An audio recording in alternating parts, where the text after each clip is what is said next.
Every life has a soundtrack, and every song has a story. Turn up the memories and take the journey. This is Jukebox Journey.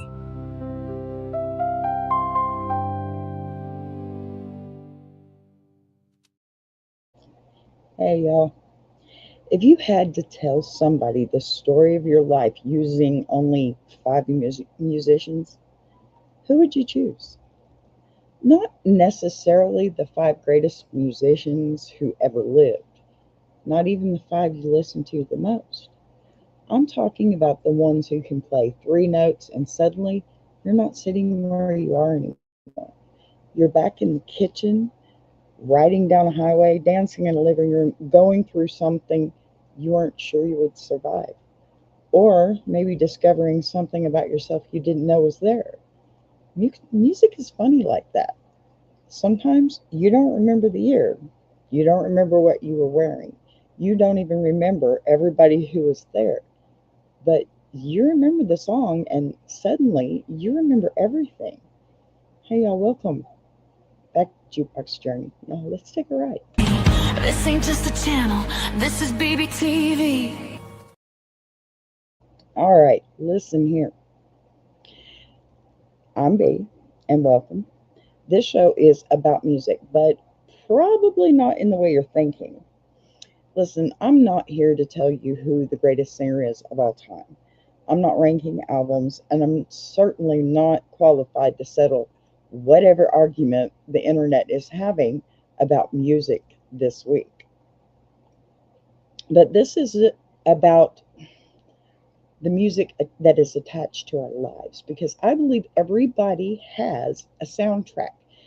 There are songs that remind us of people, of musicians who take us back to places and albums that got us through really thick times. Sometimes there's a song you haven't heard in 20 years, but the second it starts playing, there you are again. That's what I want Jukebox Journey to be. Now, my stories, for now, until hopefully you bring me yours, my memories, my music, and really, hopefully, somewhere along the way, something I tell you reminds you of yours, and maybe you'll send me an email about it and let me know. Hey, hit that like and subscribe for me while we're at it. So, tonight we're starting right at the beginning. Hello, how are you? Good to see you. Um, we're going to start right at the beginning with a question that sounds really simple, but it isn't. Now, this is going to be a little bit like Ask a Bee for you. I will be putting a letter up to read. It's a short one, but I think it's appropriate. So I'm going to scoot on over here, and here we go. All right. Dear B, I've heard you talk about music enough to know that it isn't just something playing in the background for you. You attach people to music, places to music, and different parts of your life to music.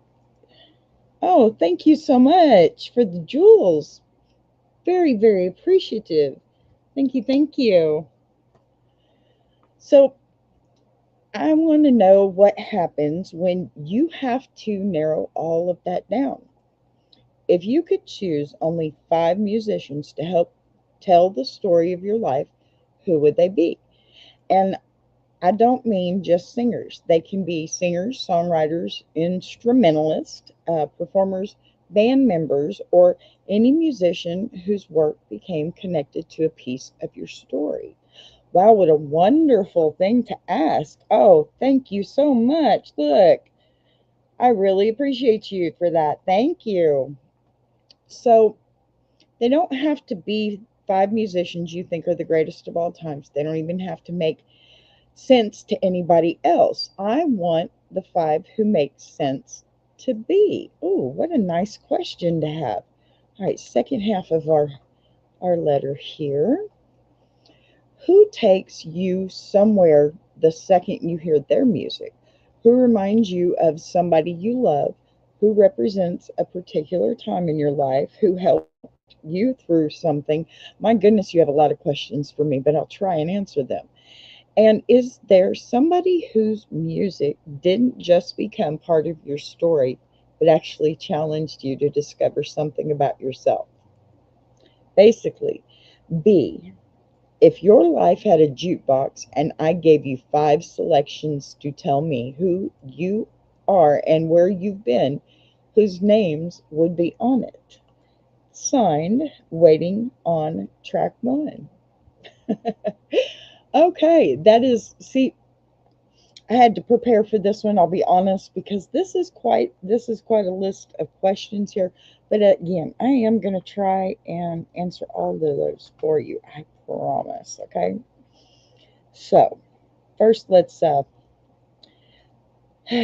start with number 1 because I don't have a particular order. So, we're not going to do, oh, well, number 5 is best or number 1. Neither or, they're all the same for me. They're heartfelt, and music is important to me, right? Pardon me. So, my first will probably always be in Dolly Parton. You know, the music that takes me back to my granny. Everything about Dolly, and I am 55 next month. For those of you that want to call me grandmother, I am very happily taking that compliment. Thank you.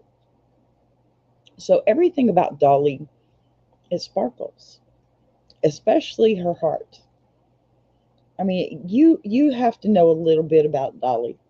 And I don't expect you to because not everybody is a country fan, okay? But you know, she's written some rock songs too. So, inducted, yes, in the Hall of Fame, absolutely. The Rock and Roll Hall of Fame. But listen, she never had children of her own, right? Yet she's done so much for children throughout her life. But for me, Dolly also means my granny, okay?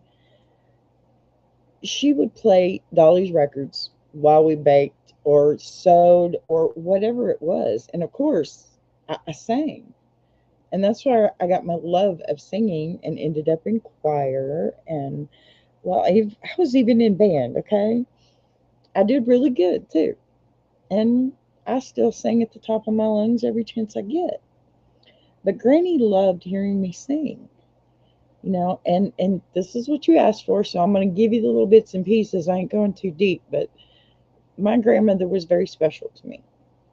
I lived with her for a good amount of years, with and without my parents. Um, and, well, the crazy lady decided she would give her birthday away to my second son and then took off. It's okay. She was ready. She needed to. We all go when we're called, right? But Granny loved hearing me sing. It's funny. At my first concert where I performed a solo, my very first solo, and before anybody gets into this, yes, the song I sang was edited, okay? She was sitting in the audience while I was singing Hard Candy Christmas by Dolly. The second safe version, okay, the safe version, the school safe version, of course. Dolly doesn't just sound like music to me, okay? She sounds like Granny's house. She sounds like sitting next to her in her sewing machine chair while I'm on a stool watching her hands glide. It sounds like Granny to me. And when Dolly came out with Coat of Many Colors, I wish that I could have been with my grandmother the first time she heard it. I'm telling you, she would have gone crazy over it. Absolutely crazy over it. And it wasn't just the sewing or the baking. We'd be in the car, she'd be taking me to school, or we'd be going somewhere, anywhere, because I spent a lot of time with my grandmother. We would be going anywhere. And it was amazing because we would have the most fun because she would just turn it up. And you'd think, okay, grandma's going to turn it down, but that's not what my grandmother did. Not my grandmother. She was not the same. She was awesome. and she would turn it up the best she could stand because, of course, it was country music. She loved it. She was going to listen to it. And then she would sing it, girl. I would be sitting there upset from whatever happened. And she'd say that. I'd look over and she'd have this smile on her face like, I got to hear you. She would call me. She'd say, I need to see your face. You know, she had those moments. But then um, there were other things, you know. She, well, she was at every one of my concerts. She was at every school event the entire time. When my dad went into the Air Force and went overseas into Vietnam, that's where we stayed, you know, stuff like that. So the next in my journey is going to be my daddy. My mama has hers. She's coming, I promise. But my daddy, Eddie Rabbitt, he's probably going to laugh at me about it too, if he ever sees this. But Eddie Rabbitt, riding down the road with my daddy, listening to Eddie Rabbitt, it's always going to make me think about him. And we'd ride down the road to the drop zone, leaving the drop zone, whichever one, singing "I Love a Rainy Night." Yeah, we'd have family parties, and Dad would dance with me. And I remember him trying to teach me to do something like the jitterbug. I'm not really sure what it really was, but I mean, it was fun, and I didn't care if I learned. We had a great time. And he's such a good dancer anyway. And, you know, back then, my dad and Eddie could have passed for brothers. Honestly, curly dark hair, mustache, beard. Some songs, voice too, okay? Because my dad's probably where I got my voice at. And I'm great with that because he's got such a good voice. There's so many things we used to do. I mean, lots of different songs that we used to sing, but the Eddie Rabbitt ones are the ones that are more prominent to me because I, if anybody is from the DFW area, you would know about, I guess I was pretty young, probably around 6, 7, 8. There was a tunnel between Euless and Irving that was from the airport. It was like a taxiway or something. And it was so long and so dark. And first time my dad took me through it, I was a little scared. The next time, I was never scared again. In fact, I was laughing by the time I got out the other side. Okay. And all the while that we're doing all this stuff, he's got Eddie Rabbitt in the background, or Don Williams. Don Williams, too. But this thing was so long, he'd tell me before we got there, all right, you need to get ready. The tunnel's coming up. The idea was to hold my breath until I got to the other side, which obviously was easy as pie. But of course, my dad, when I'm 5, 6, 7, 8 years old, is sitting there going, you know, just to make me laugh and let go of my air. I remember these things. It's crazy. I remember these things. I was too young then, but I was in the store the other day, and believe it or not, Eddie Rabbitt comes on. It's like, wow, I had to call my daddy. And this week has been so much about him anyway, with his birthday 2 days ago and everything, which I got to talk to him. And funny thing, his birthday, he's in Arkansas. And yes, that's where I was born. I wasn't there long. I'm from Texas, okay? Nothing about Arkansas. For you negative Nellies, I loved it. I've been back. Okay? So, you know, some songs, they really don't remind you of somebody either. They kind of bring them right back into the room in most cases. It's not just remembering, it's like playing that whole movie as a repeat over and over and over again every time you hear that song. So I guess I should move on. We are a little further into this. I'm going to try to keep this at 30 minutes, but we'll see. Got a lot to say today. So, number 3, and remember, no order here.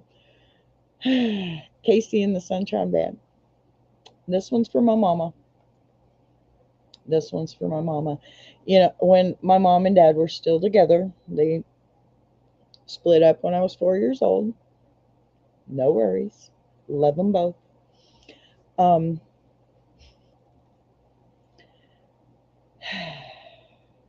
Me and the pool table. Okay. First off, let me tell you, my mother's name, okay, her initials were KC. And I'm just going to go ahead and put it out there. Yes, my mother's name was Karen. And let me tell you something, when that first started, I was pissed. Quit talking about my mama. Hi, Ellen Smile. How are you, sweet doll? Good to see you. I'm so happy to see you, honey. How are you? So, yeah, my mother's name was Karen. She was every bit the definition of Karen now, and she would have owned that. She would have absolutely owned her name, no doubt. We used to call her the Dragon Lady at work. We did, and it was true. And let me tell you something. She knew it. Yeah, she loved us anyway, but she was hard. She was real hard. But, you know, Casey and the Sunshine Band, of course, Casey. And it had to be hers.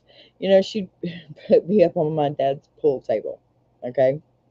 And let me dance and sing to Shake Your Booty. Yep.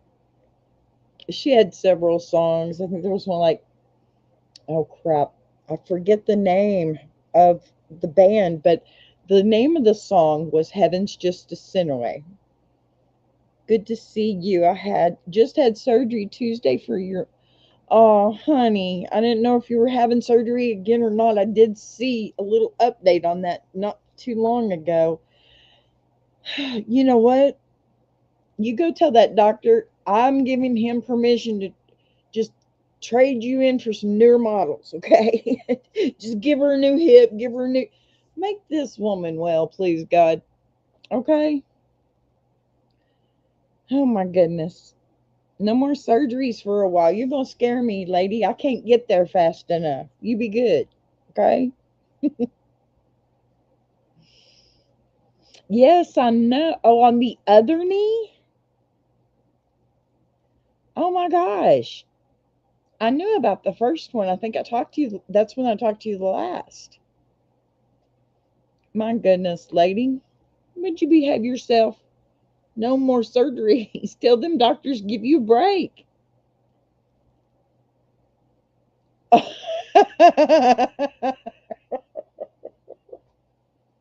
Now, see, if you got to hurt yourself, at least be doing something fun, right? You go, girl.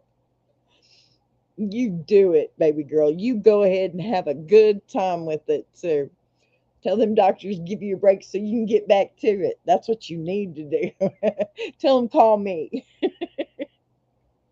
I'll tell them what for. I promise.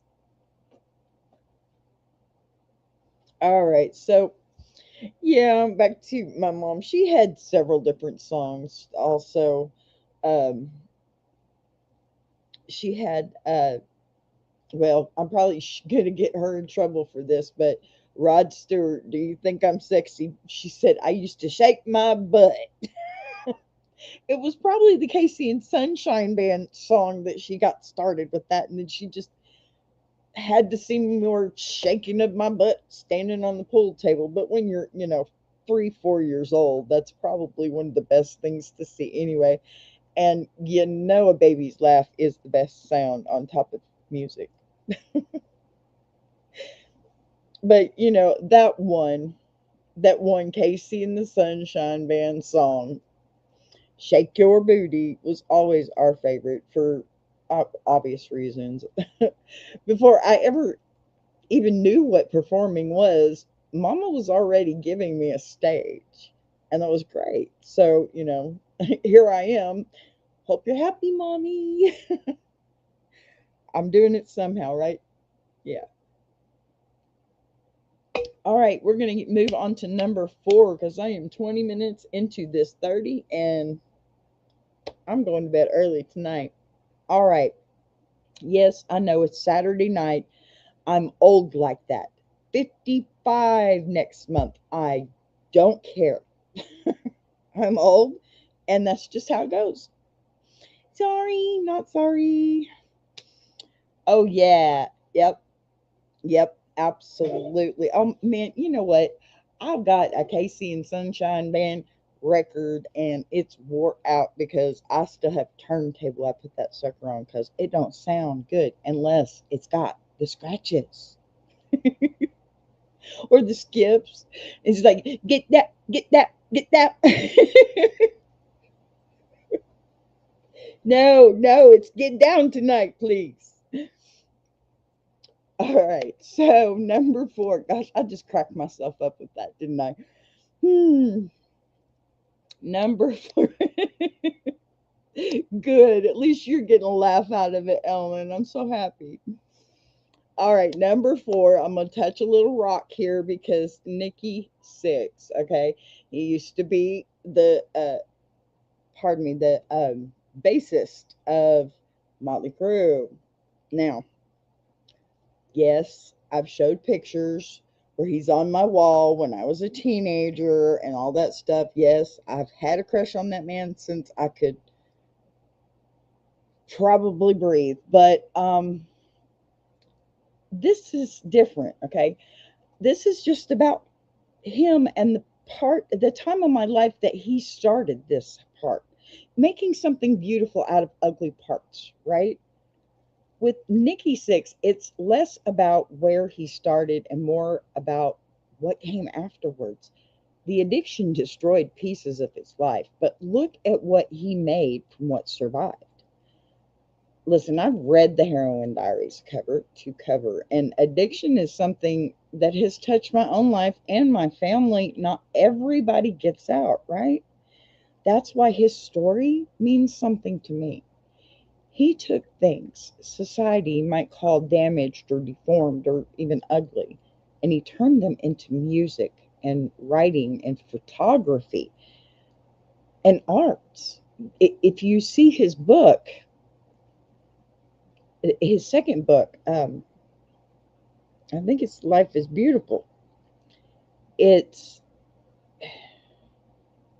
it has disabled people that he has put in costumes and made living art with, and it's just absolutely amazing because his photography is top notch for somebody that's been through as much as he's been through. But sometimes what survives the ugliest part of your life becomes the most beautiful part of yourself.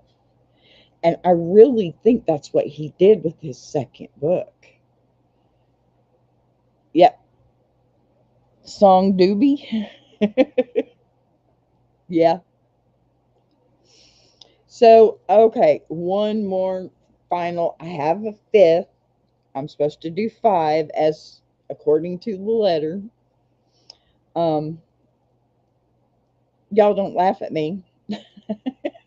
And no, I'm not going to give you a sample today, but Christina Aguilera. Yeah, yes, that young little lady.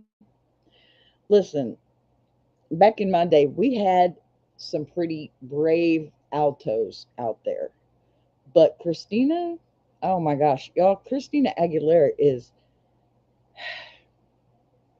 she's brave and she's got the voice and obviously she's beautiful, but I'm talking about her artistry here, okay, right? She's got such runs that, and I mean runs by her voice, not by the bathroom, okay? Don't go confusing that, try and mess with me.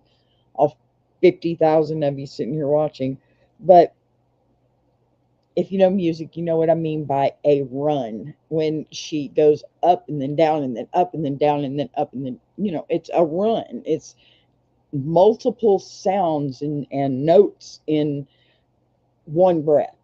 Yes, she has a beautiful voice, doesn't she, Ellen? But finding out what my own voice can do, Christina is different. This one is about me testing my limits too.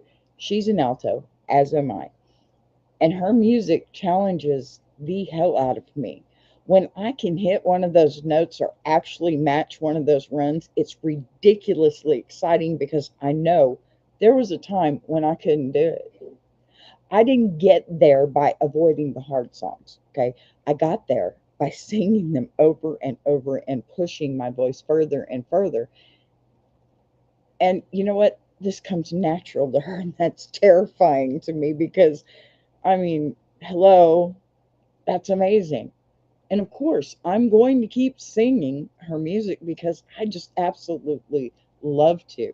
I prefer singing to others' country music because it's just, well, listen to my voice. You hear the twang. Come on. Sometimes you don't know what you're capable of, though, until somebody else's talent makes you reach more. And I really think that that's what she's done for me. And, uh huh. Yes, yes, Ellen, yes, honey, exactly who I'm talking about. Exactly who I'm talking about. Oh my gosh, Genie in a Bottle. Oh my gosh, the first time I heard her do that one, I was like, oh yeah, I can do that, no problem. Get about halfway through it, I'm like, well, okay.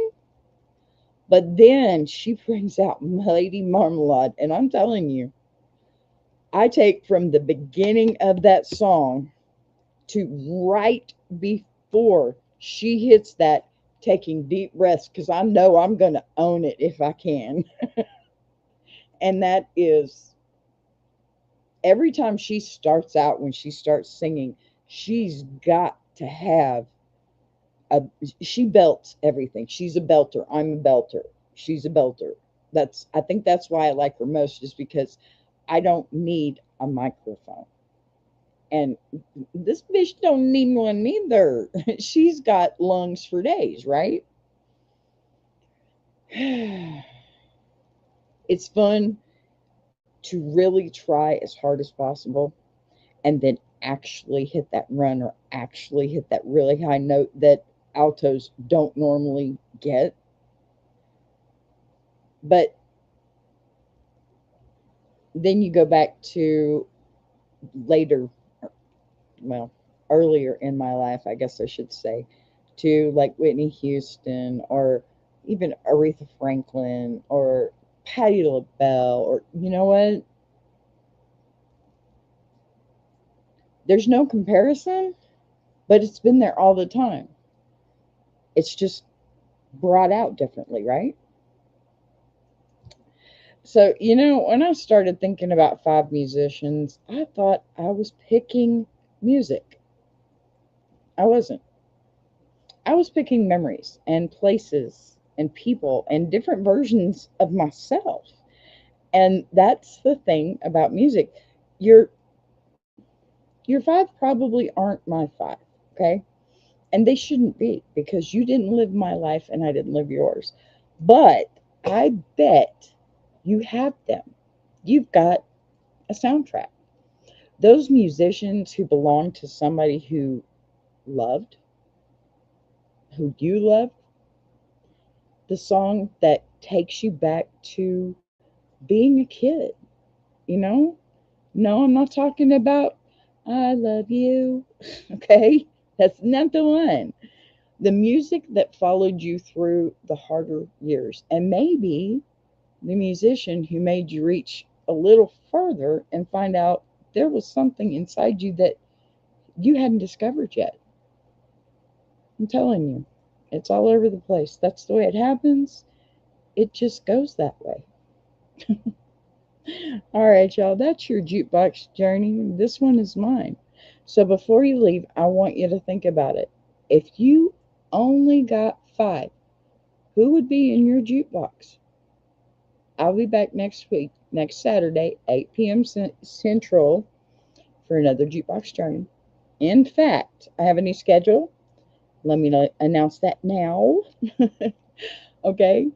I'm here all week, starting last Wednesday, I suppose, all week at 8 p.m. Central, Monday through Friday for Ask a Bee.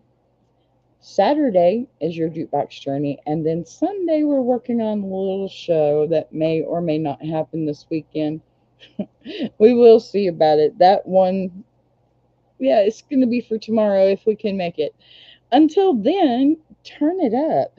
Sing it badly if you have to. Sing it beautifully if you can. Dance in the kitchen. Remember somebody you love, and don't ever apologize for loving the music that helped make you who you are. I'm Bee, and I'll buzz you later. I want to take a minute to shout out Tuber Chat. If you're a creator who's tired of surface level advice, says, and actually wants to understand how YouTube works, that's the space. It's real conversations with real creators who are in the trenches, building channels, testing ideas. No posturing, no gatekeeping, no fake guru energy, just people sharing what's working, what isn't, and why. If you're serious about growing, learning, and not doing this alone, check out Tuber Chat. The link is in the description.